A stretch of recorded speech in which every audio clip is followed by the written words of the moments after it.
so excited to be back. It is December 31st, 2022. I hope that you can hear me clearly. I haven't done a live stream in a little while, so I am super excited to be here with everyone. Somebody has a funny comment here. It says, I thought you gave up on us. And it's just a really funny comment. Of course not. Um, I have been all over the place. Honestly, I have a lot to share with everybody today. So thank you so much for tuning in to this live stream. And I'm really excited to get started. So I'm just going to give everybody a couple minutes to get into the room. This is Starseed Mission Support. We are going to be going into the energies of 2023 today. It's just a really exciting time. I feel like 2022 was such a big year of transformation and breakthroughs, and also dark nights of the souls in a lot of ways. And I think that 2023, we're going to start to see the gifts and the reasons why we've been going through some hard times, the things that we are being trained for. It's going to start to come into view. And I really think it feels like 2023 is really 2024 part one, is what I've been saying. So we're going to dive into that. We'll talk about the astrological transits that are happening. But first, I'm going to tell you guys about my gridwork journey. I was just down in Costa Rica, and then Bolivia, and then Peru. And even though there was crazy protests and riots happening in Peru, we did make it to Machu Picchu. I'm not sure if you guys have heard about what's been going down in Peru, but we were stuck in this little town for a whole week because the trains to Machu Picchu were canceled, and there was like 500 tourists. They were literally stuck at Machu Picchu for a whole week as well. So we weren't really sure if we were going to make it, but we did make it. And so the mission was a great success. We did a lot of work through Machu Picchu to the Vatican. And of course, Indigo Angel was down in the Vatican over the solstice as well. So we did link up energetically a bunch of times. And I would say that it was a very riveting mission up to the very end, because we literally didn't know if we were going to make it up till like the 19th. And we had planned to be up there for the 21st. And so I was just very exciting. So that is why I haven't posted in a while. It was very difficult. Obviously, my baby is now 8.5 months old. Those of you that have kids know that they are starting to become very mobile at that age. She's starting to pull up on things. She's starting to wanting to walk around, holding on to things. And so she's needing full attention as she's exploring the whole world. So traveling to different countries with a baby, doing grid work, interacting with all those energies. I really just could not make a lot of posts, but I was posting on Instagram quite a bit because it's quite easy. So definitely go follow me on Instagram, earthstar.academy, at earthstar.academy, because it's easier for me to post like stories as I'm on the go. So I did that a lot.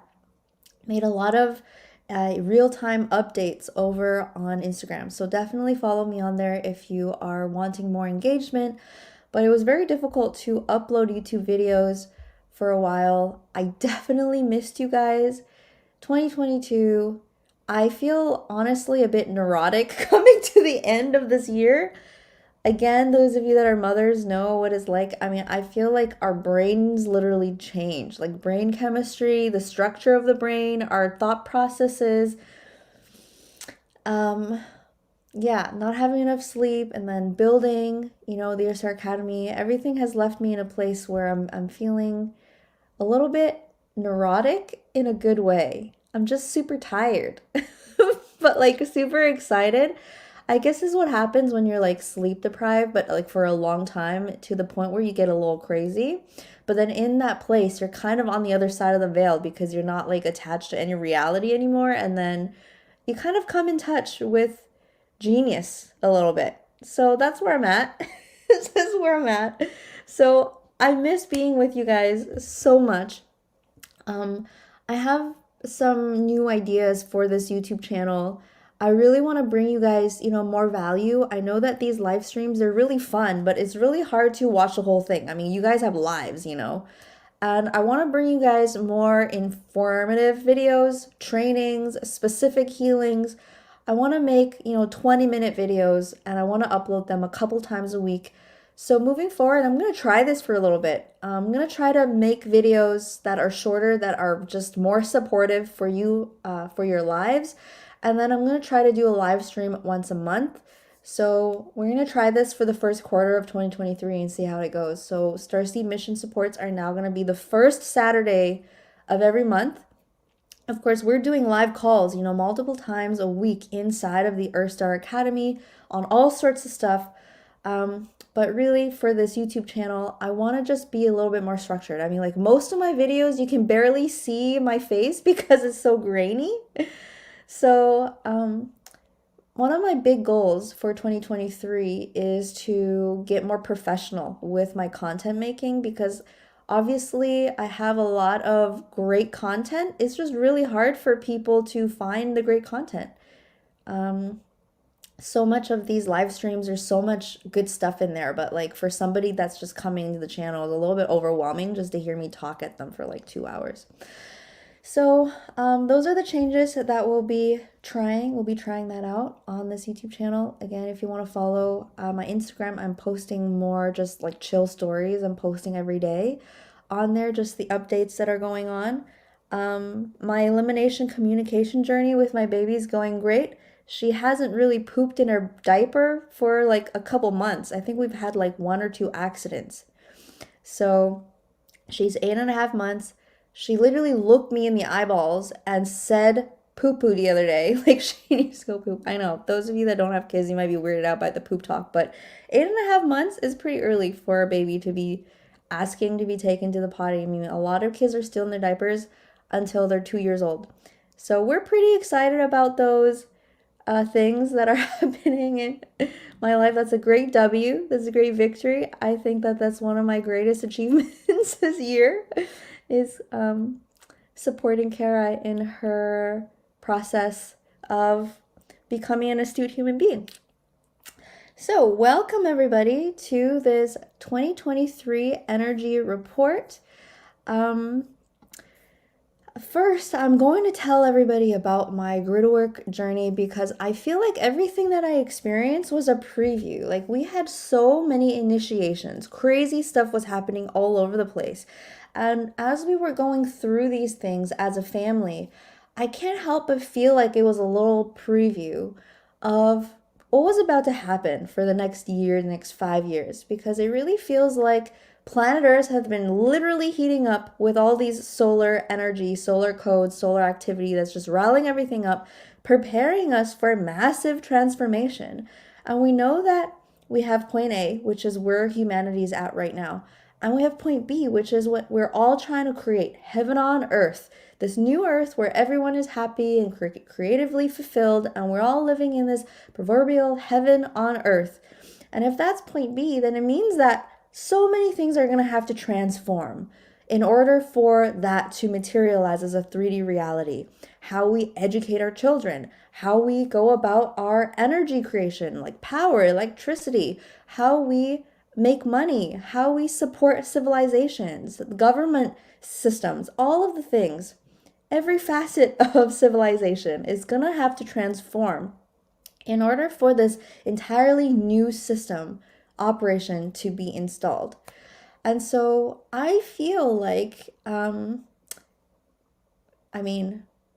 reality is constantly changing if you think about it, right? Since the dawn of time, civilization has changed many times over in the last hundreds and hundreds of years in our current cycle, our current seating. So in the Middle Ages, and then the Enlightenment eras, and then the Industrial Revolution, this civilization really has been evolving and changing a lot. And I feel like we are seeing definitely just the next iteration. I feel like that continuity is really important for us to tap into, which is why studying Earth history is actually super interesting. I know that in the New Age, we're like, oh, it's all the false matrix, it's all the cabal, it's not that it's all fake, and part of that is true. But the other part of it that is that we can't just throw out the window is the fact that reality changes in a continuous way, right? When you think about a child growing up, it's not like you one day grow up and they're just a fully grown person. I'm looking at Karen, she's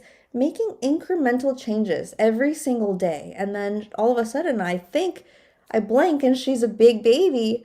But really, it's been, every minute that's passing by, her brain is changing, her limbs are growing, her cells are developing. And so it's the same thing with a civilization, right? All of those things take so much time because it's part of our collective brain that is developing. And so there are things that are corrupting that brain, like how we have junk food and bad TV that is coagulating and calcifying our brain.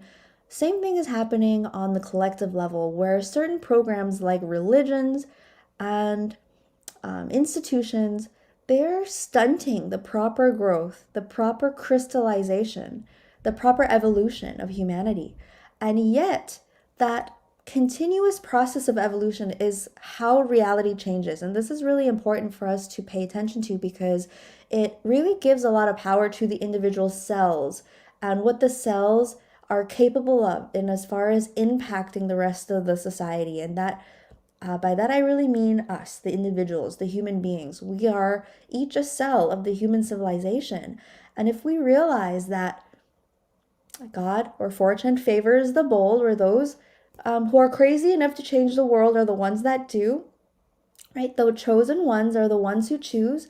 This is really all placing that power in our hands of saying, look, we have this very exciting opportunity. Look at all the things that has happened in the society so far to bring us to this point. For me to be talking on this, 1080p webcam, streaming to you live from my house, and for all 200 people that are on here right now, gathering and enjoying this moment together, so many things had to have happened. The fall of certain monarchies and systems that were very oppressive, governmental systems. We might think that the government that we have right now is very oppressive and bad, but it was a lot worse 200 years ago when the king could just say, well, just kill that guy and chop off his head and that'll be that, right? So from the tyrannical monarchies to we apparently have democracy, this has been a long time of humanity fighting for freedom, fighting for what is truly our destiny. And that fight for truly what is ours also carves us in a way. When we fight for what we truly believe in, we're solidifying those virtues in our spirit. And this is why oftentimes difficulty, trials and tribulation, the dark nights of the soul, they're really a cinematic and intrinsic and such an important part of the hero's journey, of the cinema of our life. So all of that is what's leading up to this transition into 2023, when we have some major astrological movements that are undertoning this theme of revolution. And a part of revolution, you will always see people protesting, rioting, standing up for what they believe in, standing up to the things that are not working and taking a stand for what they truly want. And I think that this is a really important energy because this is the way that, again, evolution actually can happen, that transformation can actually happen. And a part of that upheaval is that we're going to experience probably difficulty.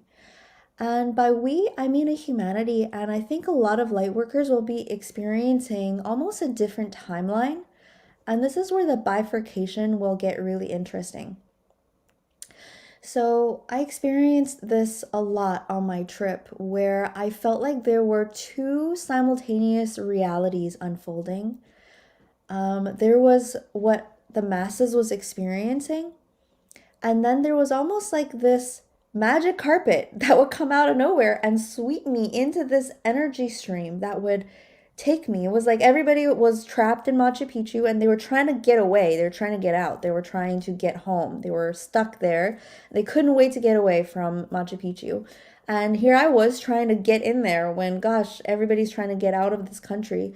And I knew that this was my mission. I had to get to Machu Picchu, the Stargate, for the solstice. This was a directive that I received all the way back in June, when, of course, none of this was happening. So I knew that I had to get to Machu Picchu to do a specific series of activations in that Stargate and bring in what the G's were calling the Aurora platforms, working with the crystalline caverns inside of those mountains that are acting as an ascension host, meaning they are holding a certain architecture, a certain frequency of energy for the planet, holding this frequency so that it can be accessible. And so it's actually holding the stability and this higher consciousness energy for the planet, which is the role of the starseeds. A lot of us are actually facilitating this in our own bodies as well. And so, of course, places like Machu Picchu are supporting people like us by holding that frequency. And if we're ever kind of shaky or we're having a hard day, we can just lean into the stability of those mountains that are rarely inundated by EMFs or, chaos energy. They're very stable in their light technologies, and we can actually just tap into those places and find our connection and grounding in holding these aurora systems, aurora passageways for the planet. So there were energies coming in that were intended for the clearing of the Vatican. And I did see that the old Pope has died today, this morning. That was very interesting. I feel like that's like the crowning moment of 2022. It makes a lot of sense.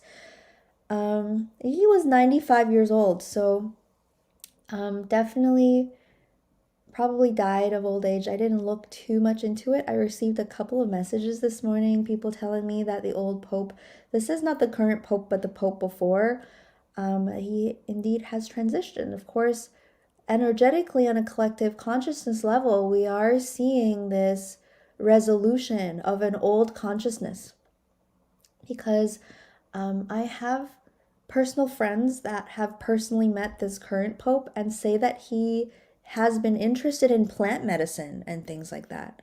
And so it's very interesting that this old Pope energy has died right at the end of 2022.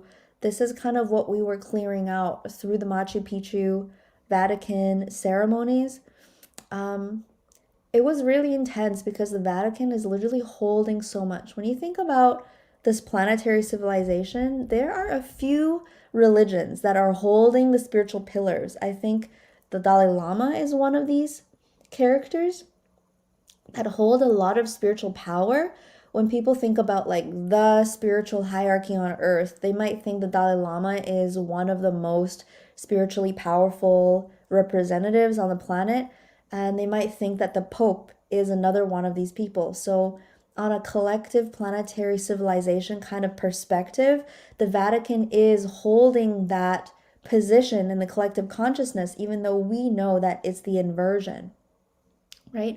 So I really felt like Machu Picchu is truly holding that vibration. When you think about all the sacred sites in the world, I think there are mountains in China that are holding this vibration, and of course, Nepal. But I do feel like Machu Picchu is one of these true cathedral planetary spiritual centers that are holding the true connection to source, current ascension gateways, frequencies. So it's kind of like taking that true template Stargate and then collapsing the false Stargate in the Vatican. And that's the kind of work we were doing. You can access the recording of that ceremony actually in the Earthstar Academy archives. We had like 160 people live on the call, and we did some really intense work that day. Tapping into the Vatican energy is very intense because there's just so many layers of evil. all stuck on top of each other. And even down to the name, the Vatican, which actually comes from this ancient word, Vatica, who was the goddess that was the goddess of the underworld and the goddess of fertility to a older civilization that once lived in that area, who are the Etruscans. So they were obviously a serpent worshipping, and by serpent worshipping, and this will even clear out so much of this, because the serpent really is actually representative of the Pachamama spirit, the Garden of Eden herself. So you can see that there's so many inversions of symbolism in the demonization of the ancient primordial reptilian serpent energy, which is the primordial creation energy. When you start to commune with the earth, you will see, the mountains shapeshift into the faces of giant serpents, because the serpentine energy is the ley lines running around the earth. The serpentine energy is the life force that gives birth to all of life on earth. So this is why there are serpent worshiping, goddess worshiping civilizations all over the earth before the fall, before the severance, before the separation, before the damnation of the feminine on this planet. And so before the Vatican or the Roman Catholic Church came and just plopped the Vatican on top of this very powerful place, it used to be a place of goddess serpent worship. Okay, and so this goddess, her name was literally Vatica. You can search that up. And they literally just inverted or stole her glory, stole her energy, plopped their church on top of this hill and built the Vatican. So that was I guess, one of the first. It was also built, through, I think it was founded on like sibling murder. I don't know much about that part of the history. I'm sure you can look it up if you'd like to. But so there's a lot there with the serpent. The serpent energy was literally with me this whole journey. We talk about the dragon lines, right? The original dragon schools of knowledge of creation. This was the source of the ancient Taoists, the ancient South American tribes, and clearly even the ancient Italian tribal people. They were all tapped into this one thing because all they had to do was literally connect in with the soul of the earth and go to these power places, which they can probably feel with their bodies. When you are kind of tuned into the subtle energy field, you can tell the difference of the energy between locations. And so there are many maps, even the Cathars. They had knowledge of the ley lines, same as Native Americans, right? So these ley lines, when you are on them, you will start to feel the intelligence and the knowledge that is apparent in the earth. The earth has these teachings of organic abundance and creation that it was sharing with people, then they were doing a lot of these honoring rituals, creating sacred sites in places where these ley lines intersected. So this is the places where you will find ancient effigies and ancient portals, ancient statues, temples. And, the Roman Catholic Church really just came around and just built churches on top of all these places. And I think they knew what they were doing because essentially they created a siphoning grid of inverting and siphoning that life force energy. And this is all aspects of the parasitic system that has occurred, that includes the parasitic system of the false matrix that is now imprisoning human consciousness and siphoning that creation energy from human beings, just as it is doing to animals and the living earth herself. Okay, so that is what the humans are now revolting and awakening from. I think that over the last year, the grid workers were so active. I mean, when I was up on Machu Picchu, I connected with several other guardian gatekeepers who were in very auspicious places around the planet, in Hawaii, in Mount Shasta, in the Vatican. And basically, there were guardians on site in so many of these stargates, and we were all bringing in simultaneously the same currents, the same light technology. And so, as these heavenly currents are arriving both through the solar rays and through the people that are on the ground, inevitably the mind control programming and the technologies, they're literally just flying off people. They're no longer a vibrational match for the reality, they just literally can't exist. So we see this in the protests that are happening in China, right? Unforeseen protests. Like people are horrified of the government in China. I grew up there. I can see it in my mother because they've just done horrendous things. Imagine you just disagree with what the government is saying and you literally just say one little comment and that allows the government to come in and take you off to jail and you are there literally getting tortured for years. Like this is the stuff that is normal. It's what is culturally the reality there in China. So when I was waking up and I would talk to my mom about these things, like I could literally feel the fear in her. She was afraid that the government might be able to hear her thoughts if she thought anything negative about the government, right? This is the level of tyranny that people have experienced in China. So it's very rare that you will see people say negative things about the government, and even not listening to government mandates and things like this. So I don't know if people have been following what's going on in China, but basically they've been having these very extreme lockdowns. Even until recently, people were literally like welded inside their apartments. There's been apartment fires where people can't get out because their doors have literally been welded shut by the police to quarantine people, in an effort to stall coronavirus. And so, um, yeah, people have had enough. People have starved to death, and they literally are flooding the streets saying, down with the CCP. And this is just, I hope my channel doesn't get censored after this, but this is really intense stuff. And that stuff, is happening, A, because people are getting pushed to the limit, but B, because the vibration on the planet is raising to a point where logic and reality, it's like the wool is starting to dissolve from people's third eyes, and this fire for what we truly deserve, what we really want, standing up for what we believe in, putting our foot down. This energy is finally overriding the fear, the complacency. And so, this is also why the grid work is so important and so powerful, because we're literally working directly with the energetics of the collective consciousness. What is feeding the collective consciousness is the life force, right? It's like we're all literally, or let's say like oxygen. So we're all literally being nourished by the same field of energy.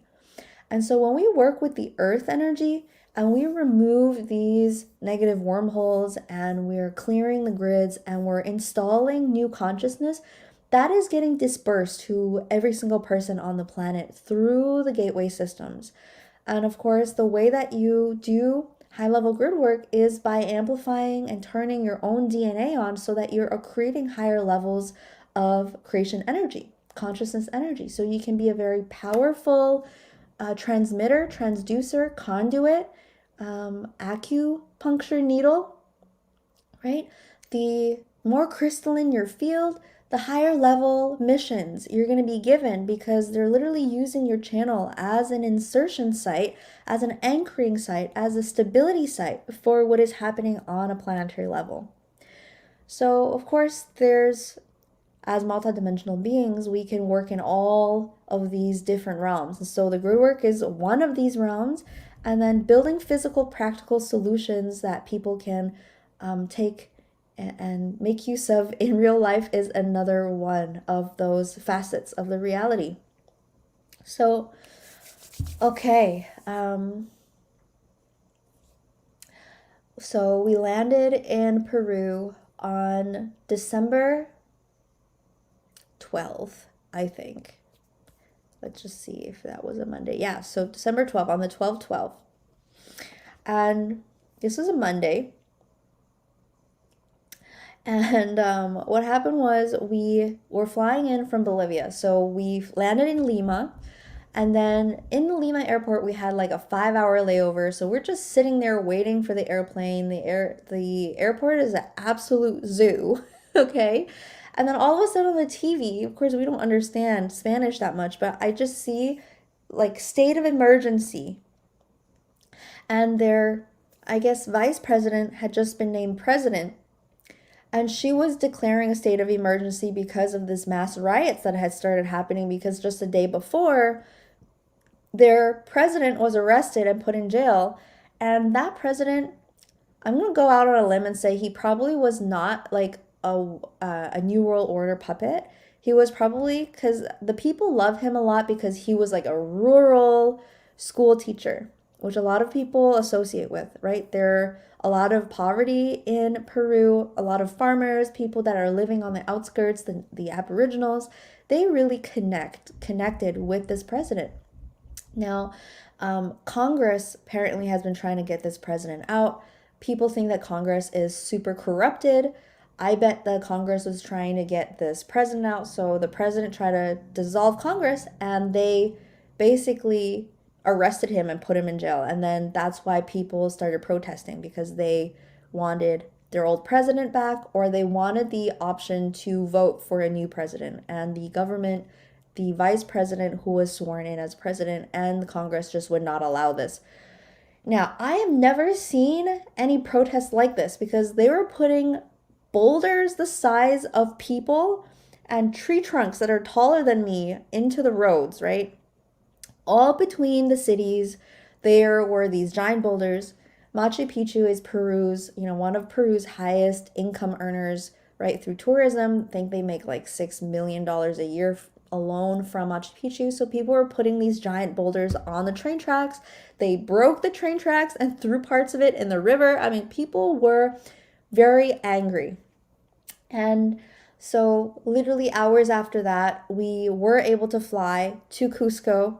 We drove about an hour to our Airbnb on the outskirts of Pisac. And basically, as soon as we got to our Airbnb, the Cusco airport shut down, as well as all of the roads in and out of our town. And this continued for a week. So all the stores were shut down. I mean, we were lucky because we were probably in one of the safest places, honestly, in Peru. Pisac was a very peaceful little town. We didn't really go outside for a week. Our Airbnb host was very kind. And we were trying to get groceries, and literally, like, they were sneaking us through the back door of the grocery store because they didn't want other people to see that they were open. And it's like when we were leaving, they were looking down the street to make sure there was nobody there and sneaking us out the side door. So we were sitting there for a week, which gave us a lot of time actually to sit with the codes, to sit with all of the energy that was coming in, to amply prepare for our mission. Honestly, traveling a lot with an 8-month-old is exhausting. And so I feel like if the lockdowns were not happening, we probably would have tried to go out and seen a lot of stuff. But this really forced us. It really just grounded us in our Airbnb. We couldn't go anywhere. And then we started seeing the news, right? The railroads are blocked. They're destroyed. There are 500 tourists stuck at Aguas Calientes, which is like the little town at the foot of the mountains of Machu Picchu. And they literally couldn't get out for like a week. And so we were sitting, like every day was passing by. We're like, geez, are we actually going to make it there? And the whole time, actually, Shane and I both felt very peaceful. Like we knew everything was happening exactly as it needed to. And we felt very optimistic, even though the reality itself showed no signs of that. Just because of the severity of the protesting. So finally, the 19th rolled around. This is 6 days after we landed there. On the 16th, we finally hear that these tourists that were stuck there were rescued. and that the trains are kind of starting to run again, even though they would open them and then the boulders would be placed back on, and like the roads were still full of blockades. We had no idea how we were gonna get there, but there was this peace inside of us, and we knew what our mission was. We knew how important it was for us to get there. And yeah, I'm gonna just be honest, there were definitely little parts of me that were doubting. Like, am I crazy? Did I make all this up in my head? Like, who am I to think that, I'm supposed to be up at Machu Picchu for this freaking solstice? Like, the aliens are talking to me and they want me to insert these codes into the planet, especially with what was happening in real life. Um, but yes, major Hyros Gamos coding. I feel like what we are experiencing, like subsequently, I witnessed a lot of hieroscamic union healing, right? On the 28th, all the way till now. People are reporting of major Lyran war memories being cleared, DNAs healing, all this stuff. I feel like it was so important for us, for all of us, to have been in those places on the solstice.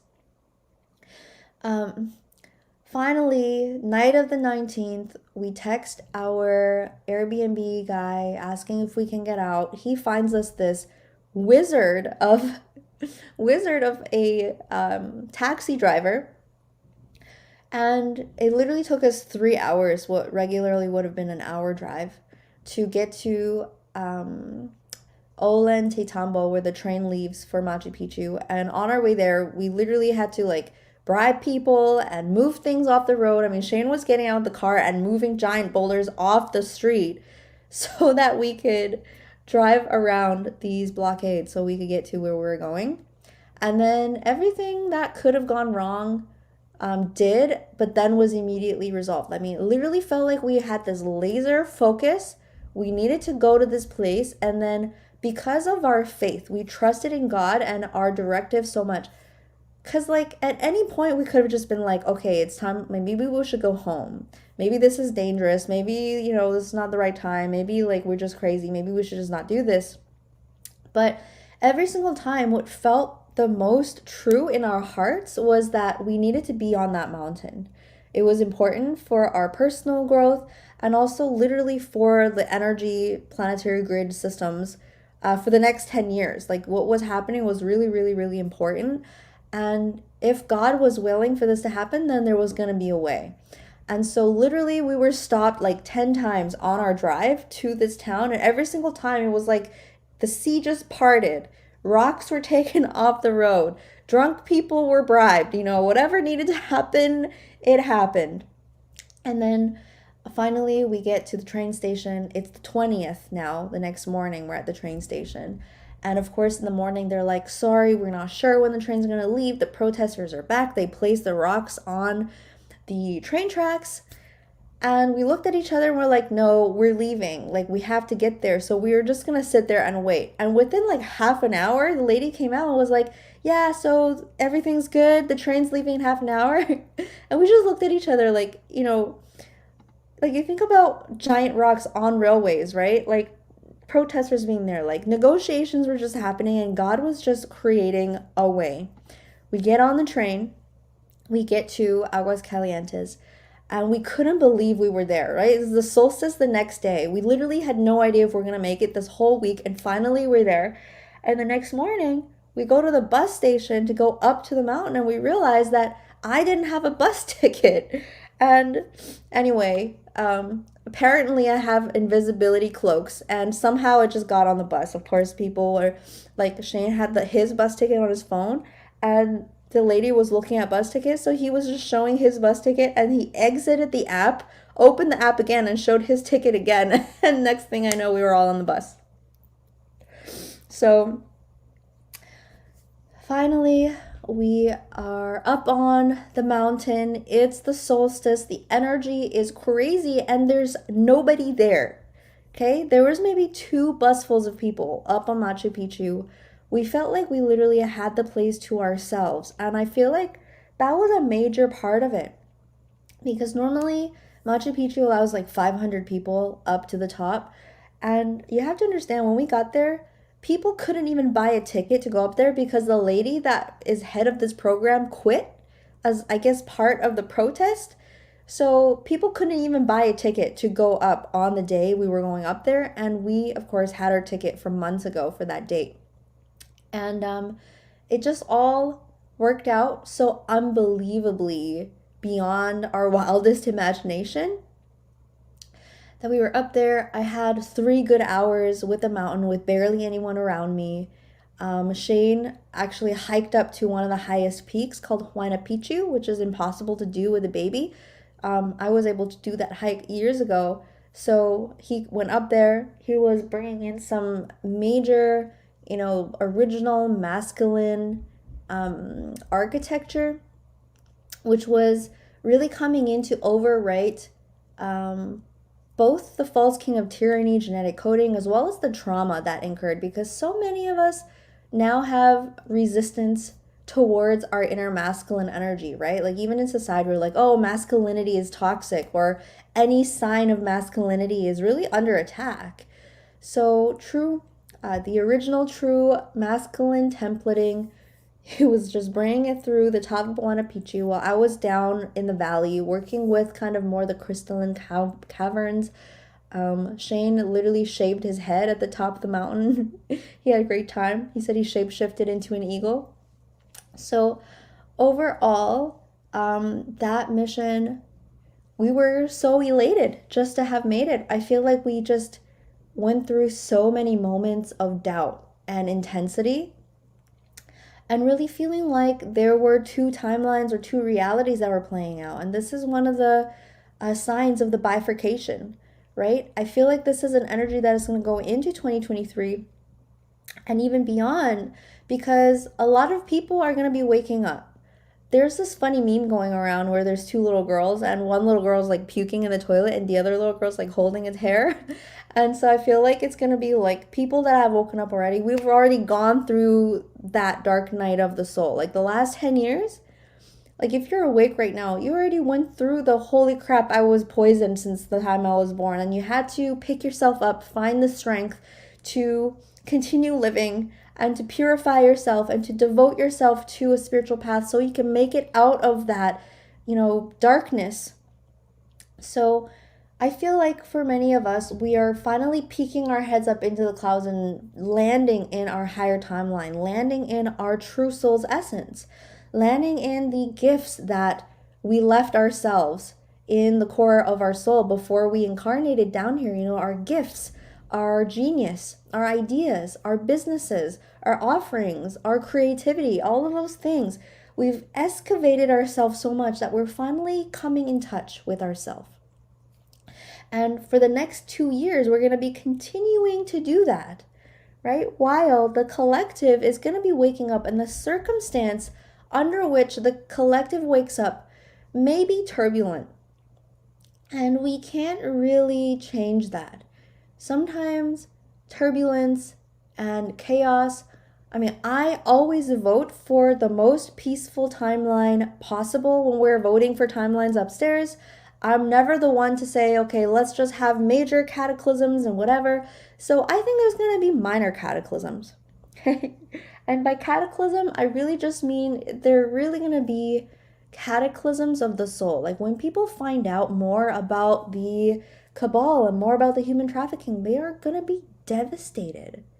Okay, human beings are such sensitive beings, which is why it's so hard for people to wake up, right? Like in order for their consciousness to accept such heinous things, they would have to go through such an initiation and a bardos of their own soul.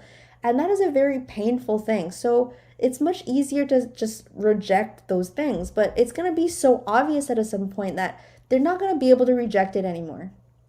Okay? And that is when we're going to go through kind of a collective dark night of the soul that the Lightworker family has already gone through. And so that is what is going to give us this ability, though, to really hold space in a really good way. This is a time for us to remember that this is only a phase, okay? Which brings us into the 2023 energy forecast. So 2023, I feel, is really 2024 part 1. just like how 2022 is really like 2022, 2020 replay or upgraded spiral. Okay. The reason I say that is because the next 2 years we're in this major activation cycle. There is a lot of evidence that something major is building up till to the end of 2024. Okay, the intel that I've received is we have this new ley line system that has been coming online. We've been building it. There's been new lines coming online every few years. But what's happening is that these ley lines are coming on and then they're tapering off. And they're coming on, they're tapering off. It's kind of like we're getting used to this new energy. And it's the same thing with the solar. If you look at the solar activity charts, they kind of is this curve, right? If the solar activity just got turned on all the way, first of all, people would be purging, we would be crazy, we would see a lot of chaos and neuroticism, way more than we see now, because it would just be a shock to our system. So we see this incremental increase in this activation cycle, in the level of higher consciousness that is slowly, it's kind of like when you're, in the bath and it gets a little cold, so you add a little bit of hot water, and it's like an incremental increase, so you're not just, being burned by hot water. So the consciousness is incrementally increasing both through the sun, through the solar activity, through the gamma radiation from space, and through the ley lines that are newly coming online. These are the dragon lines. We call them dragon lines because they're these very wide major ley lines that are 2-3 times wider than any ley line that was discovered previously, and these are scientifically measured. Okay,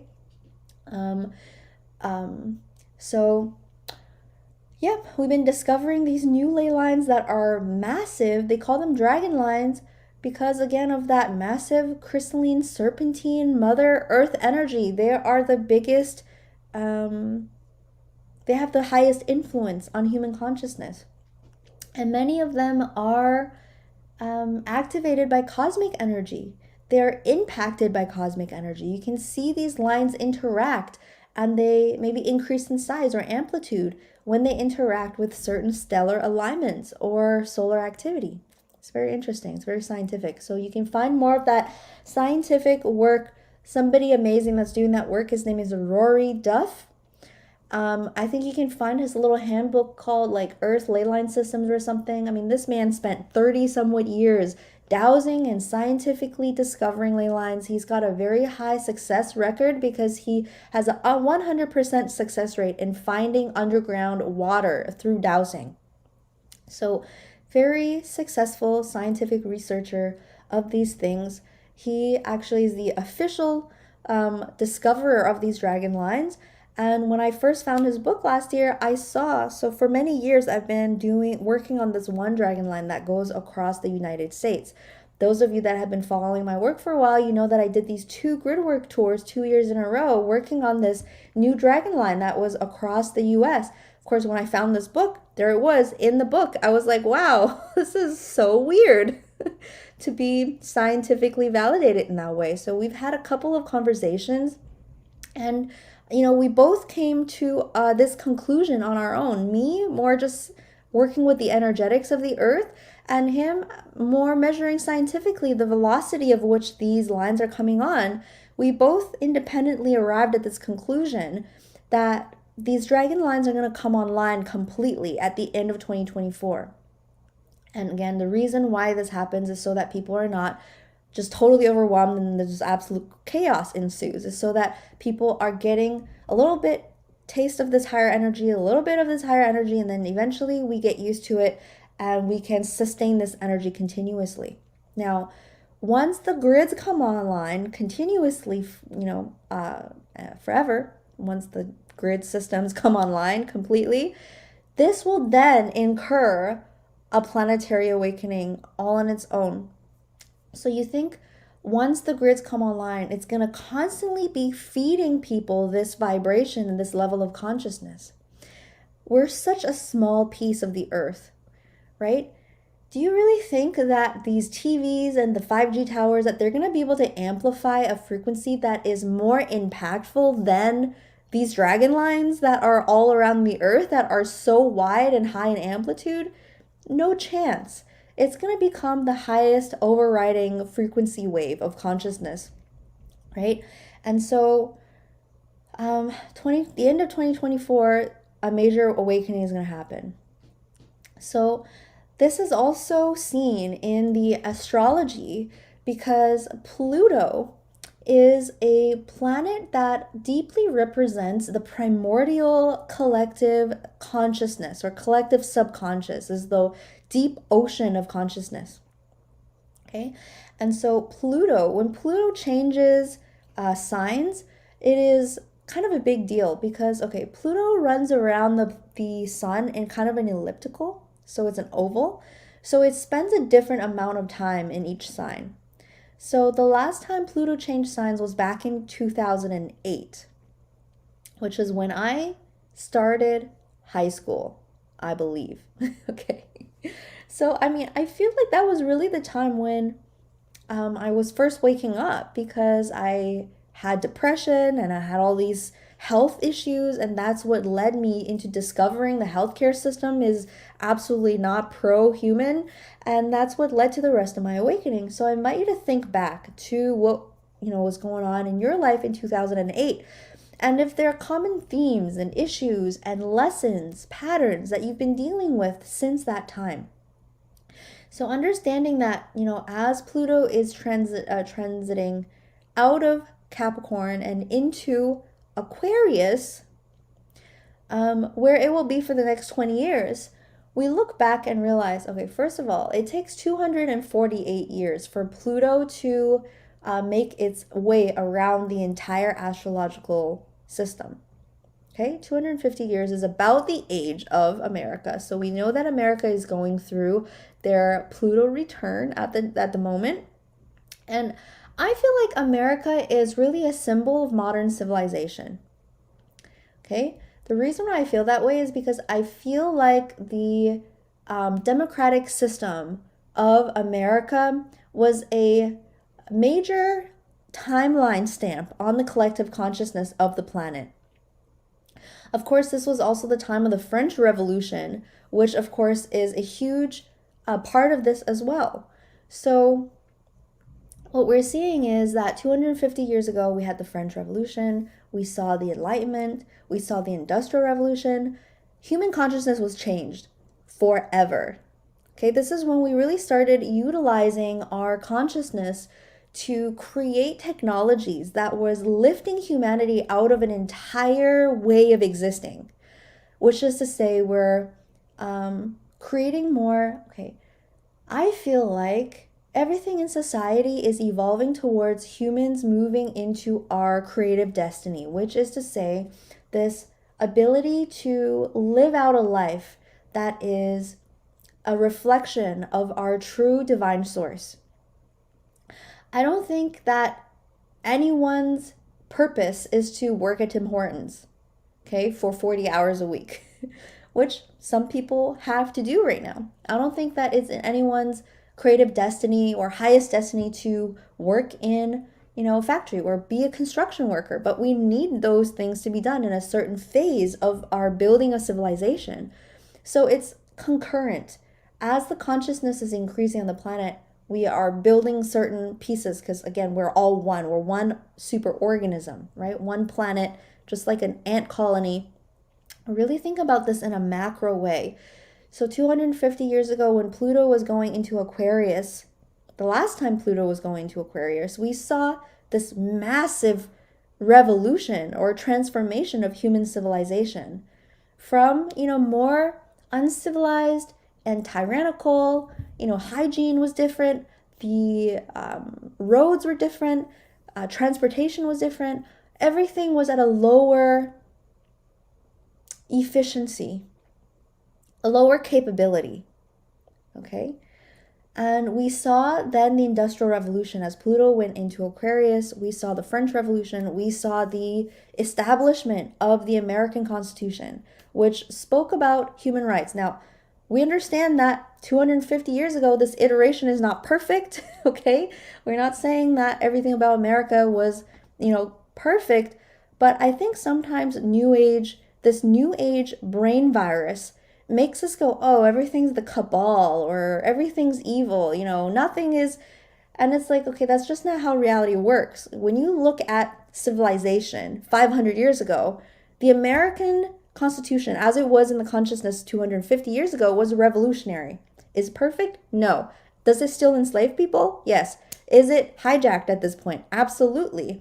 Is it going to be the system that we come up with for the architecture of heaven on earth? It isn't.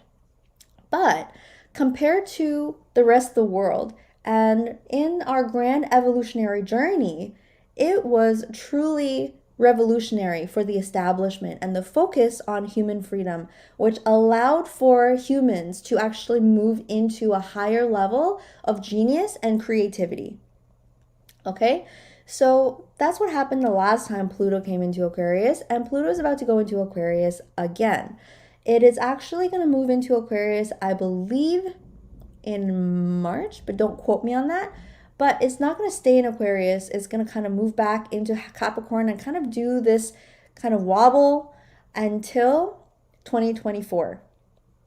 Until 2024, which is when it will finally move into Aquarius and stay there for 20 years, which is about the length. When you look at all the events that unfolded in the French Revolution, it was about 20 years.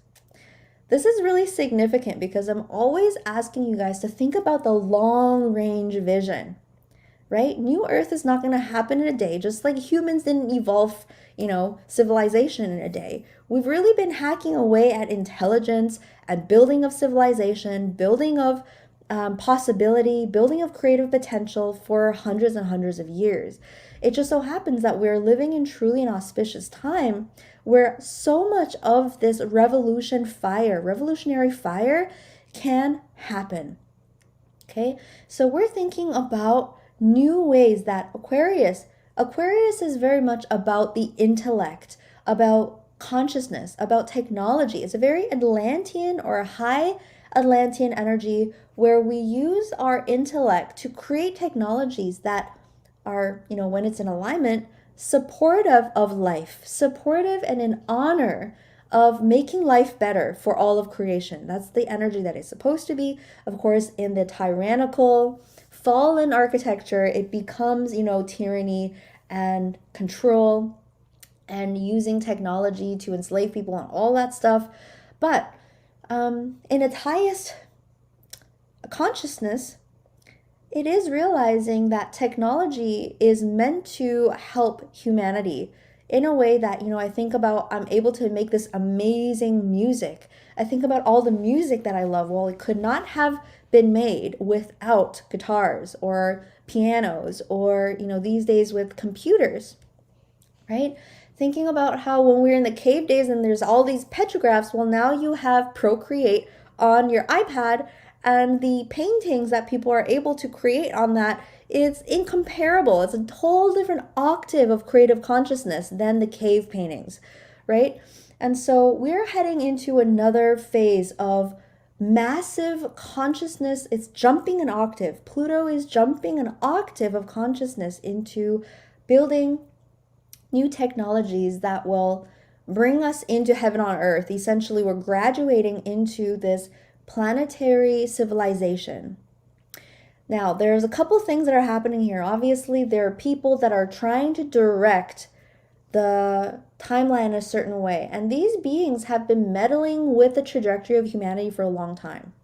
We think about how Yeshua, who is our beloved star brother from Sirius, how we've already been here throughout time to seed consciousness, seed technologies to support the flow and the trajectory and the timeline of humanity into the optimal evolutionary direction, which is that eventually humans become literal avatars and creators and embodiments of source creation, right? That's the ultimate destination or where evolution is ultimately taking us. So in order for that to happen, maybe it's part of the timeline for technology to support humanity in certain ways, like building roads or building cars or, free energy. Of course, high technology, this energy of Pluto going to Aquarius, this is probably the time when inventions are going to come through, like free energy, like levitating cars, like anti-gravity, right? Because we're thinking like 250 years ago, to think that we're going to have cars and TVs and all of that is unimaginable. And it's the same thing, except technology is developing at a such an exponential kind of speed.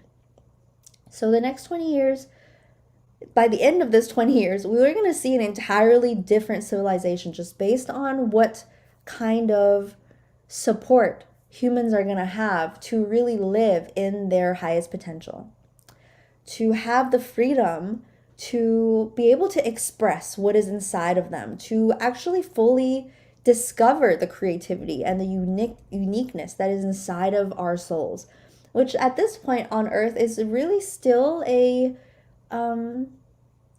privilege, right? I'm thinking about my parents. They don't have really that privilege of seeking what is inside of them, and this is what was seeded through America, right? This is really what America was trying to create, even though consciousness on the earth was not in support of that consciousness fully just yet. Is this, right? The American dream in its highest expression is really about each soul having the ability to create the life that they are here to live, to bring through the legacy that they are here to bring, to give them the freedom that as long as they devoted themselves and worked hard, that they could create something that was going to be good for their families. Now, of course, once again, that consciousness was not able to fully take place and fully land on the earth, but this is where we're all going. We want every human being on earth to have the freedom to be able to fully excavate and discover the genius and express that genius and express that creativity. And in order for us to have that, we're creating technologies, creating infrastructure so that we can enjoy this planet now. And think that over the next 20 years, of course, as we tap into our genius, which is where the solutions are, because when we think about the collapse of ecology on this planet, I believe that healing can occur rapidly. Okay, nature is amazing. You leave your yard alone for 6 months and it's overgrown, right?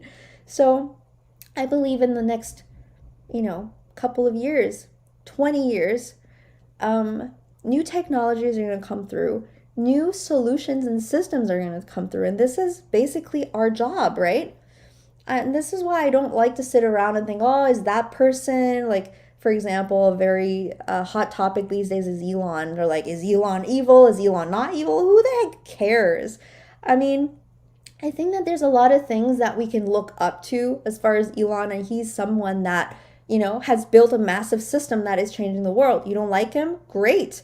Use that dislike to fuel your own fire so that you can create systems that will benefit the whole planet. Okay, that's really all it is. If you don't like how somebody's doing things, do it better. Because this planet, evolution, it is, again, fortune favors the bold. Those who are crazy enough to believe they're going to change the world will.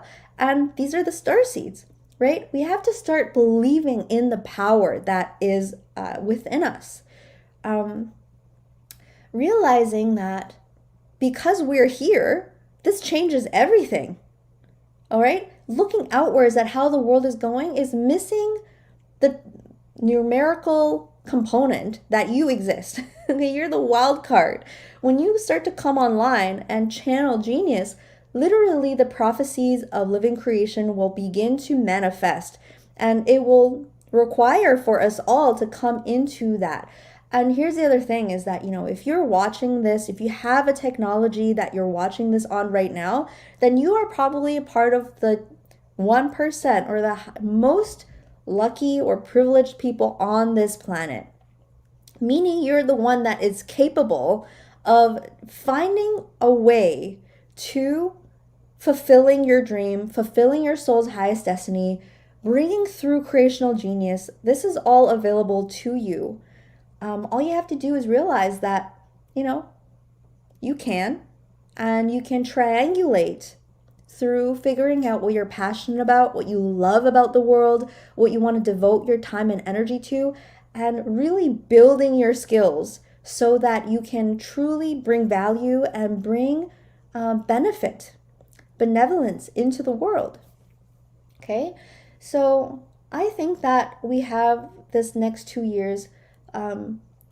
Let's see. So the Pluto Aquarius energy. Okay, yeah. So yeah, Pluto's gonna be in Aquarius until 2044. So 2022, 2044, I guess 22 years. Okay, we think that's a long time, but ultimately in the grand scheme of things is not a long time. So the next couple years is a really good time to triangulate in your life work. If you don't know what your life purpose is, there has never been a better time for you to just, maybe that could be your 2023 year's goal. All you have to do is tell the universe, I want to know what my life purpose is. And then you just send it out into the world and pay attention. Or you'd be surprised, okay? The universe can sometimes literally slam a pie in our face. It'll be so obvious. If you don't know what brings your soul joy, what lights your fire, what you can literally devote 50 years of your life to doing. Okay, and for me, that is learning about the bioenergetic system, learning about shamanism, learning about how consciousness disease happens and how to cure it. My dream is to discover the cure for pedophilia. And I was shown on my gridwork journey that this frequency will be revealed to me, and that, I do plan on funding clinical trials for the cure. And you might ask, why are you focusing on them and not, people that have been traumatized? Well, I think through my own healing, I've already discovered how to support trauma survivors of pedophilia. I feel like I've gotten a pretty good understanding of, demonic soul binds and somatic healing and sexual healing. I feel like I'm at a place where I can put together the healing protocol for sexual abuse. But as far as, the disease at the root, if there are no pedophiles, then there's not going to be people that are victimized by them. What are we going to do about them? Do we throw them in jail? Do we kill them? Ultimately, I believe in my core, architecture of reality that pedophilia is a disease of consciousness, and I don't believe that is organic to original consciousness. And if I believe that at the core of every soul is a spark of original creation, then there must be a cure for this disease. And that's kind of the line of thought or the downloads that I've been receiving. I have been tracking this energy. It's probably going to be another 5 to 10 years before I come to any big conclusion. But I'm just sharing this with you because it's okay to dream and to have a big goal and aspiration. Find the thing you want to create a solution for. There's no lack of problems in this world, and you can bring through the solution because you're a genius. And if you're truly interested in it, you and the universe will do this dance. I mean, I'm constantly being brought pieces, right? I tell the universe, look, I will do whatever it takes for me to be useful to creation. And synchronously, me being useful and living out my highest timeline is also what is the most joyful and thrilling for me. This is how the original creational architecture of the universe works. Divine will, or perfect universal creation physics, is that you living in your highest timeline is the timeline that is also the best for everyone. And so there is a way for that architecture to land, and it is through your life, through your body, through your experience. And so obviously this is something that it is a fire in me. It's like I will stay up all night and raise a baby, but still devote any little minute that I have to meditating, learning, doing sessions, healing, reading the energies, downloading information, studying pedophiles, whatever it is I got to do, whatever I'm guided to do in the moment. And I can do it for the next 50 years if that's what it took for me to reach my goal. And there's no part that's like, oh, I gotta wake up and do this today. It's like there is a momentum, there is something carrying me. And what is that energy that's carrying me is passion, I guess, is my soul's destiny. Once you get into the flow of that mission, it carries you through all trials, all tribulation, all blockades on the road, all difficulty that may occur. I mean, we got home and there was a friggin' blizzard, right? The worst storm Canada has seen in a really long time. And Shane freaking drives out into the night. He took him 14 hours to get home, what regularly would be a 4.5 hour drive. And the whole time he's just getting downloads about like, that still center taking you home. There was like 50 cars on the road, just like in the ditch, broken down. Some people literally died in their cars. This is how serious this was. And I feel like this was another symbol of the next period of time, is that tunnel of focus, right? People are in the ditch. There's a crazy storm happening. What is your focus? What are you doing? Because time will go by with or without you. The planet is going to change. Things are going to shift. People are going to wake up. People are going to protest. All of this external things will continue to happen with or without you being focused on you.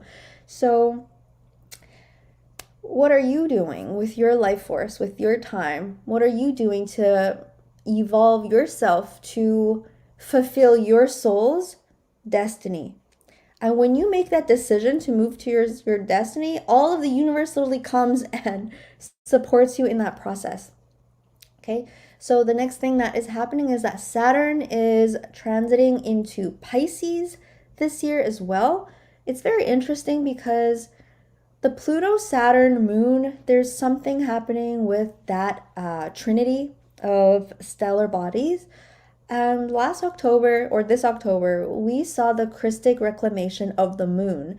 And after that, we did this big activation, reclaiming and resetting and jumping the octave consciousness of the moon, Saturn, and Pluto. This is a recording that you can find in the ESA archives as well. But essentially, we were resetting and upgrading the octave inside of our own light body that corresponded to these stellar planetary bodies. So there is, when we think Saturn, we think tyrannical father, control system, time. People saying there's no such thing as time because they want to escape slavery. But then there's a higher octave of the Saturn energy, which is the benevolent father. That is the energy that we're supposed to have as the base architecture of our consciousness. So for this energy, which Saturn is like structure, it's about discipline, it's about direction, stability. For this planet to be moving into Pisces is really interesting because I feel like this is an opportunity for the higher consciousness, etheric realms, higher dimensions, intuition, for all of these things to come into union and begin to restructure the fabric or the structures of society itself. So this is when you can maybe begin to see so let's see what happened. Saturn went into Capricorn. No, was it Capricorn? Pisces. I can't remember. I think Saturn went into Capricorn in the beginning of 2020. Correct me if I'm wrong. But when that happened, we saw lockdowns. Oh, Aquarius, that's what happened. Saturn moved into Aquarius at the beginning of 2020. And what we saw was lockdowns because Aquarius is so much about like the flight energy as well, movement. And so when we saw that, we saw the closure of the airlines and the quarantining and all of that stuff. And so I feel like, okay, this is going to be a little bit tricky to articulate because there's two timelines or two realities, and the planets have a different impact because the realities have different physics. So one is ruled by the fallen Saturn energy. This is the false matrix, right? Still ruled by slavery, by distortion, by containment, by pressure, by that fallen masculine tyrannical king energy, right? So the planets are going to have a different impact on that reality than they are going to have on this higher Saturn consciousness, which would be the ruler of this new timeline, this higher timeline that many of us are living in. So recognizing that it's not that we want to not have any masculine energy, is that we want to have the systems that serve us. We want to have the routines that serve us, right? How many times I went through this, right? When I was waking up, having no structure. I was like, I'll go wherever, whenever I want. I'm going to go dancing all night on a weekday. Whatever I want to do, I'm going to do it. And for years I was living in that. But then I realized that if I were to actually truly honor the creativity I have inside, then I needed my inner masculine to create space, right? To honor my inner feminine. So that meant that if I have to say I'm waking at 6 a.m. so that I can do my yoga to take care of my body, and then I'm going to give myself an hour so I can write that book, do that painting. I'm going to say Mondays at 7 a.m. this is what I'm going to do. Now in the false matrix, you might say, oh, that's so controlling.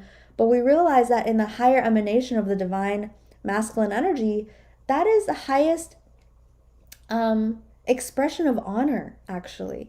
Do we really honor our inner feminine, our inner creativity, if we don't put any structure around ourselves to help ourselves become the best? Because sitting around and not having any structure will not create crystalline master human beings. If you want to learn karate, you're going to have to show up at karate class and work out every single day.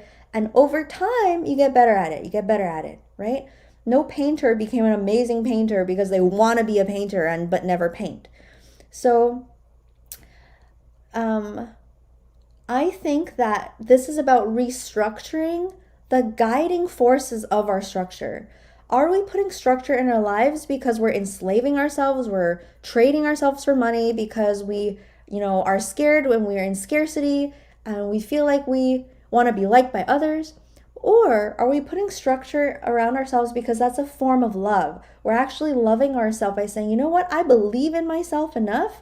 I honor my creative impulses enough to support myself, and I believe in myself enough to give myself this opportunity to get better and to crystallize.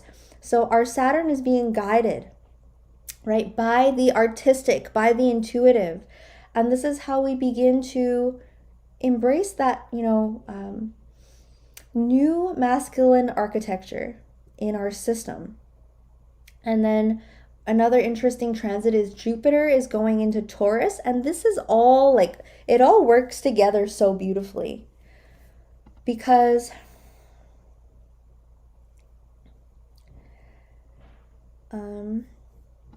let's see, is Jupiter into Taurus, because so Jupiter, expansive energy, right? It is this massive gaseous planet. It's just such a big charismatic planet.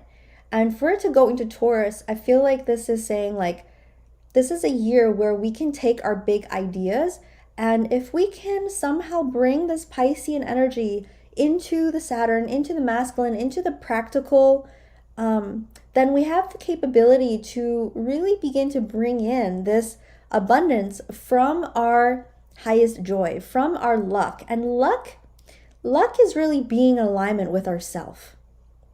Okay, that's why some people, I feel like I'm the luckiest person in the world. How come is that I just always happen to be so lucky? It's because I'm in alignment with myself. And when I'm in alignment with myself, then I know I'm in alignment with the universe, because my true self, my core essence, and the universe are in union, are one.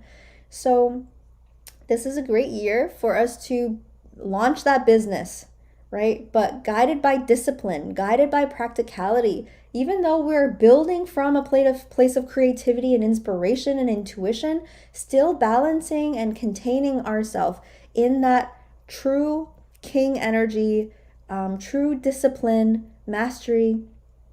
And I think that this is priming us for 2024. Okay, priming us. This is a year, like the energy that I got was like seven of pentacles. I keep seeing the seven of pentacles. So those of you that are into tarot, the seven of pentacles is this card where there's like seven coins, and you can see this man, he has a chisel in his hand and he's chiseling on the seventh pentacle, and you can see that there's more raw materials behind him and he has more to do. So it's the year where we are building and working behind the scenes. Remember, the collective is still waking up. It might not be time yet to go out there and try to wake up the whole world. It might be time to cultivate your skills so that when the world does wake up, you know exactly, you have the offerings, you have the medicine, you have the healing modalities, you have the product. Everything is perfect and you're ready to bless the world with your creation, right? This is like a building year. And I do feel like 2023 and 2024 are both years of preparation in that way. It doesn't mean that you wait and you don't launch your business. It just means that, even when you do launch your business, you're going to have to work on it and build it up and perfect it for many years before, it really becomes a business that you can lean on. So definitely feels like a chiseling away kind of year. It is a rabbit year. I feel like when I saw that, I realized that it's going to be a year of a lot of disclosure because that's already started to happen, right? We saw the whole Balenciaga thing last month. I wanted to make a video about it, but I was traveling. It was just really hard. But honestly, you guys, yeah, it's just a really tricky thing because I talk a lot about how we've been going through this kind of inversion, phantom, satanic society thing for a long time. There are forces that have been perpetuating pretty satanic things on us, like pharmaceuticals, for example. Some pharmaceuticals are life-saving, but a lot of it is, literally manipulating matter, manipulating organic genetics. And the manipulation of genetics for personal gain is literally satanic because it's in just like absolute disregard and disrespect for the perfection of creation and God. And that's why it's satanic. So we've been under, satanic interception for a long time. And it's hard to talk about this in an intermediate level is actually when we start to spiral into the depth of this healing because so many of us have trauma of being inside of this satanic reality, like being exposed to Britney Spears and that distorting literally the essence of our soul, the essence of our sexual energy. People think like it's the surface level sexual thing, like, oh, it's just some sexual programming, but like it's literally evil magic on a soul essential cosmic level. So it's hard to talk about these things without going into the healing of it. And this is kind of what we provide in the Earth Star Academy. I'm just starting to build the intermediate level curriculum now, and it's intense, right? Hopefully at the end of this curriculum, the end of this journey, we're able to support any human being through their complete liberation, healing, and restoration out of the false matrix and back into the organic, because that's what this technology is being built for. Okay, so the white rabbit energy, because in Chinese astrology is a rabbit year, and crazy thing is 2024 is actually the dragon year, and it's just cosmic synchronicity, right? Synchronicity is just the way that the universe is orchestrated, is just this is a reflection of the perfect physics of the organic universe, how everything is connected and everything is in union, everything is in synchrony. So, it is going to be a dragon year, the year that the dragon lines fully come online. And I think that in order for that to happen, there's just going to be a lot of toiling of the dirt, right? You got to shine the light at the things, and the critters will scurry away. People are going to find out about, I think, COVID. Things are going to come out about it. People are already finding out a lot about it. People are starting to think with their own brains. And as the grids continue to come online, it's just going to be, again, the mass awakening, right? The moment we've all been waiting for, the great disclosure, it's starting to happen on the rabbit ear. And we're not really going to be surprised by anything. I do want to say, like, people are so obsessed with Elon these days, and, like, who cares, right? I think that this is going to keep happening, where people are going to want to sensationalize things that happen out there. Like, oh, this person did this, that person, this is happening. And there's just going to be a lot of drama. There's going to be a lot to talk about. There's going to be no shortage of events to cover in 2023. I say that is the night before dawn because for a lot of people, it's going to seem cataclysmic. Like, when you realize the world is run by evil transhumanists who want to hijack your DNA and, like, make sure your soul spends an eternity in hell, like, that's pretty crazy, right? How do you process that kind of thing? And so people are going to go through a dark night of the soul. And that's why I call it the night before dawn. I feel like the next couple years are going to be the night before dawn. With that, a lot of new warriors are going to wake up and find their direction. A lot of people are going to start really taking their mastery seriously and start, really Seven of Pentacles, building their skill set, building their business, building the blocks of their, golden stairway to heaven on earth. Whatever they're here to provide the world. Thinking about their 20-year plan. What is your part in this 22-year revolution? Right? The revolution is going to unfold. What is your part in it? What revolutionary process, technology, modality, thinking, content, right? What revolutionary thing are you here to bring to the world? Because we're at that time, the revolution is about to start.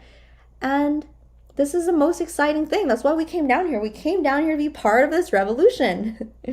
So the good news is it hasn't started yet. A lot of you feel like you're late. You're like, oh, did I even do my mission? Am I too late? Like, no, it hasn't started yet. We've been preparing for a very long time for this moment, for this transit. The grand scheme of the human evolutionary process. It's just a very exciting time.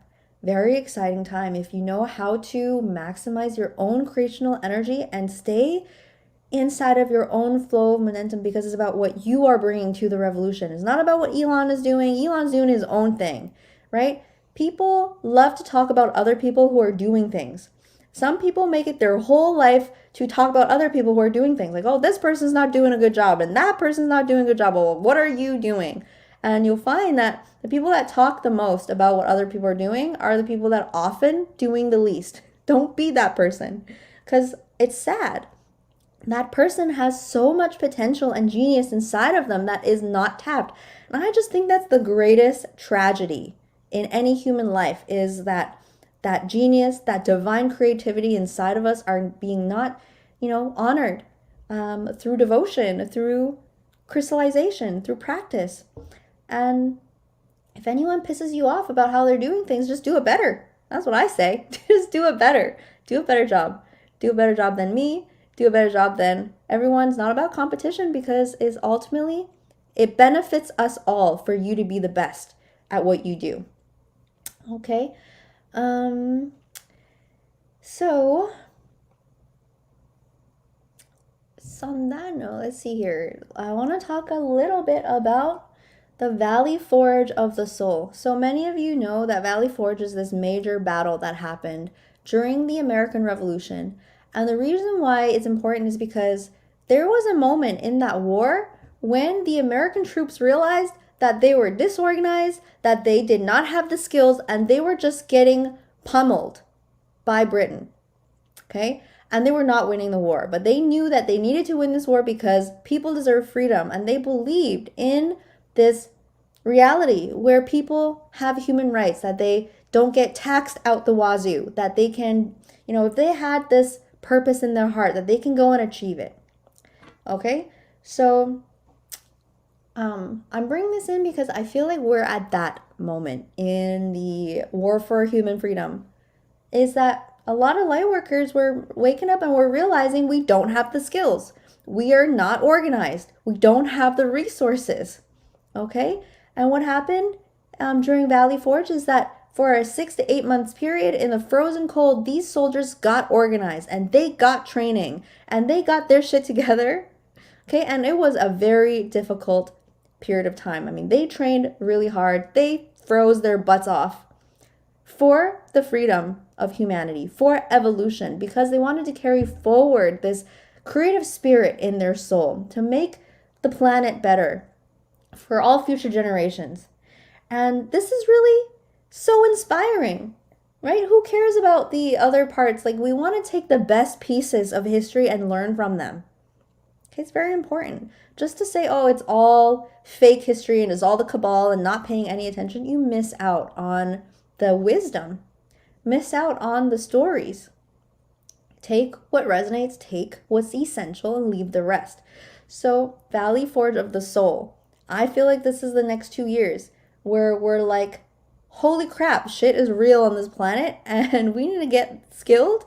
We need to get organized. We need to get resources. We need to buy the farmland and, establish new farming practices. Things that we remember from our home planets, we need to establish it on the ground. That's what we're here to do, not waiting for Elon to do something. Okay? Not waiting for anyone to do anything, because you are here to do that. You're here to bring in heaven on earth. And when you realize that you don't have the resources and you don't have the skills and you don't have the abilities, it's okay, because all you have to do is go get them. You have the ability to watch videos, to study, to devote yourself to whatever it is that you're here to master. And some things. So for example, 10 years ago, I really wanted to know how to heal myself. But back then, I couldn't even imagine that I could discover, things like spiritual diseases, because I didn't even know what spiritual diseases were. But I knew that I wanted to understand healing. So I took a step in the right direction. And you have to realize that sometimes you take one step, you take another step, and then eventually the horizon comes into view. So if you don't know what your big goal is, just think, what is something you can do right now? Make small, achievable goals so that you're closer to that alignment the end of next year than you were this year. And that will be a success. That will be a W. Okay.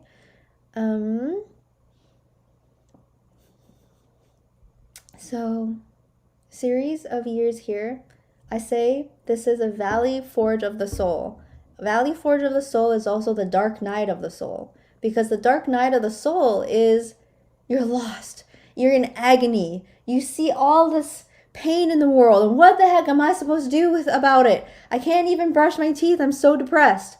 Right? And that is a moment when warriors are forged. Not like fighting warriors, but warriors of the heart. Warriors of the soul that stand up for the truth and fight for the highest potential of themselves. Become the best person that they can possibly become and honor that creative spark inside of them to achieve their highest potential. So that is the Valley Forge of the Soul. We're in a war and we're realizing that the World Economic Forum is way more organized, has way more resources, and are way more evil than we are. And we're like, okay, what can we learn from this? And it's okay, we can be organized too. We can be powerful too. Let's start to first retract all of our quanta so that we can apply our life force energy to build something that is what we're choosing. And that begins with not paying attention to things that don't matter and not putting so much effort into establishing I can't tell you if Elon's evil or not, right? Because either way, it's a belief, right? I don't know. I've had dreams. Okay, I tell people about my dreams. A lot of the dreams that I've had in the Earth Star Academy, I had this 3-hour-long lucid dream with Elon where we were just hanging out. And there's a lot of stuff that happened because it was like a very hyper-realistic dream. Like 3 hours in real time passed by in that dream. I was just talking with him about the whole time, about the future, about things, about chakras, about aliens, all sorts of stuff. And I still can't tell you if he's evil or not because I just don't know and I don't care. I don't care because I'm not evil and I'm riding the peak of my momentum and I'm focused on that. I see what he's doing and I'm amused by it and I'm paying attention so I can be aware of my surroundings, but I'm not exerting energy on external things beyond that. Just being aware, not exerting, standing up for him or not standing up for him. Like if I can learn from him, great. Right? There's so many things that we can learn even from the World Economic Forum. They are evil AF, but they're super smart. If you underestimate them, I mean, that's not really smart to underestimate organization and all that stuff. Okay. So evil is in the behavior. Exactly. I mean, I don't know what he does. I don't know what he does. I just don't know. I've seen a lot of good stuff. Like when you listen to his talks, it sounds good. It sounds like he's thinking about the future of humanity. It sounds like he believes in this positive future for humanity, but I don't know what he does. I don't know because I don't know him. So because of that, here's the thing too, is like, if you put too much effort, and here's the reason why I don't exert, like even, what's his name? Klaus Schwab, right? He's a character. Like if I just say like, oh, he's so evil, like I'm actually giving him so much of my quanta. That's why I don't subscribe to anything I see through the black mirror. Okay? So, the black mirror is what you see through the computer. The AI is always wanting to oversimplify things because this is a part of the dumbing down of humanity. They want you to think in ones and zeros, black and white. This guy is evil. This guy is good. We don't want electric cars. We do want electric cars. And it's like, it's not that simple. Nothing is that simple. In nature, you don't see simplicity like that. Like, is a jaguar hunting a gazelle evil? It's not that simple because in that process, he's actually culling, populations that is helping other ecosystems. So you just don't know what you don't know. We don't know what we don't know. So I think giving space for complexity to exist and seeing the facets of all realities, this is something that activates your multidimensional consciousness. What they want is to squish your consciousness into 2D, so you're staring at a two-dimensional screen of dead light and thinking you know what's good and what's bad, and there's only good and evil, this guy's good, that guy's bad, right? That's what they want. So be careful what you subscribe to, because ultimately the one that is inside of that consciousness is you, and you just have to realize if your beliefs are actually imprisoning your consciousness and dumbing down your consciousness, or actually giving your consciousness creativity, giving your consciousness intelligence, giving your consciousness knowledge and wisdom that you can support yourself with. And ultimately, that's the only thing that matters. This is a war on your quanta. And I love that. Makes it easy. Like, I don't have to spend time thinking about what other people are or what other people are doing because I've retracted all of my quanta, all of my consciousness energy back into myself. And now I have 100% sovereignty over my creative energy and what I want to spend my time doing. And unfortunately, debating about people is never anything that I want to spend any time doing. So this is how I get so many things done. And I know that my 20-year plan is ambitious, but it's going to get done because I have 100% of my creation energy.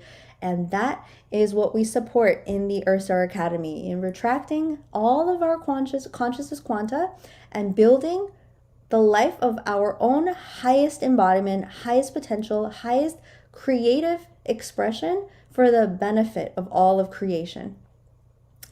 Okay, so that is my report for 2023. I think we've hit just about everything. And I really enjoyed hanging out with you guys and also sharing this energy report. Give me some love in the chat and let me know if this was helpful for you, if you liked this report. If you enjoyed this talk, definitely share it with your friends. And yeah, I'm looking forward. I know that I want to do regular Starseed Mission Supports, but with the baby and everything else that I'm doing, I'm definitely going to be, just maximizing these talks. So Somebody said, what about bifurcation? So we talked about bifurcation earlier on in this video, just about how there are these two realities, and what you really want to do is not get sucked into the physics. Realize that there's two different physics of realities occurring, and that the stellar bodies have a different impact on the different realities, right? So the sun and the planets changing signs, all of these things, they're going to impact the different realities differently. So they're going to trigger, just like you go through an experience, some things trigger some people and other things inspire other people. So this is what we're going to see in the masses and the collective over the next few years. But I really do believe that the bifurcation is ultimately bringing us towards unification. We're preparing for the unification. We're allowing the bifurcation to give us this time and space to truly become ourselves, to truly focus on what we're bringing to the world, what we're creating, so that we can fully be ourselves and not be influenced by the false matrix.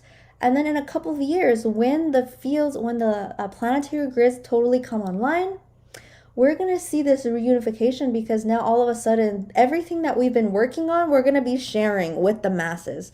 The music, the healing modalities, the farming methods. And that's how heaven on earth is going to land, is going to happen. It's through that reunification, right? So bifurcation is temporary, but bifurcation is very active and strong. It's still a good time to focus on what we're doing and realize that source is absolutely in support of people that are floating in this higher dimensional reality, overlooking, or almost, it feels like we're just sliding around the protesters, sliding through and around the lower realities. Yeah. And so, yes,